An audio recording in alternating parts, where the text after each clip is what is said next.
કે બીજેપી જીતે તેવું કદાચ કોંગ્રેસ ઈચ્છતી હશે, કારણ કે દિલ્હીની અંદર કોંગ્રેસનું શાસન દૂર કરવાવાળું બીજેપી નહીં પરંતુ આમ આદમી પાર્ટી હતી.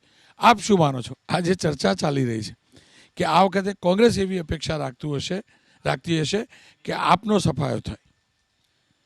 હું તો એવું માનું છું કે પ્રજા સર્વમાન્ય છે. આજે ચૂંટણી લડતા હોય એટલે અમે કોઈને ફાયદો થાય એના માટે ન લડતા હોઈએ, કારણ કે અમારે તો 150 વર્ષ જૂની પાર્ટી છે. અમે અમારે સત્તા માટે લડતા હોઈએ, અમારા ચિહ્ન ઉપર લડતા હોઈએ. સંજોગો વછાત કોઈ સમીકરણ 3 ત્રિભાગ્ય જંગમાં કોઈ ફાવી જાય એ એના નસીબની વાત છે. બાકી કોંગ્રેસ તો પોતાના માટે લડતી હોય છે, ન કે કોઈને ફાયદો કરાવવા માટે. બે બેઠકના રૂઝાન આવ્યા છે. પોસ્ટલ બેલેટના આપ જોઈ શકો છો. રોહિણીથી બીજેપીના વિજેન્દ્ર ગુપ્તા આગળ છે.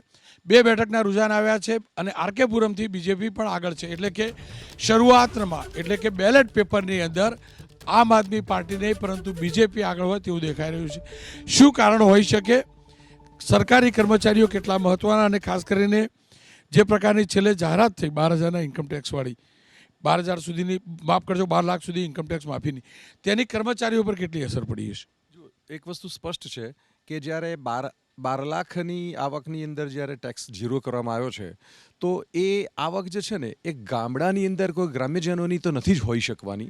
એટલે એ શહેરી વિસ્તારના લોકોની જે આવક હોય, એટલે મધ્યમ વર્ગ આપણે જે કહીએ છીએ. અત્યાર સુધી એવું કહેવાતું આવ્યું છે અને જોવાતું પણ આવ્યું છે કે ભારતીય જનતા પાર્ટીની એ મોટી મેજર વોટ બેંક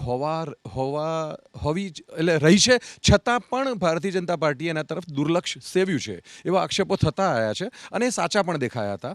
પહેલીવાર એવું થયું છે કે ભારતીય જનતા પાર્ટીને રિયલાઇઝ થયું છે, અને ભલે એ વખતે એવું કહેવામાં આવ્યું હતું કે કોઈ પણ પ્રકારની મૂવ તમારી બજેટની એવી ના હોવી જોઈએ કે જે દિલ્હી સેન્ટ્રિક હોઈ શકે, પણ આ ભલે દિલ્હી સેન્ટ્રિક પણ નથી, પણ કારણ કે દિલ્હી એ ભારતની રાજધાની છે, મોટાભાગના લોકો ત્યાં જે છે એ બધા સેલેરાઇઝ પર્સન પણ હોઈ શકે છે, અને એ કારણસર સૌથી મોટો ફાયદો ભારતીય જનતા પાર્ટીને થવા જઈ રહ્યો છે.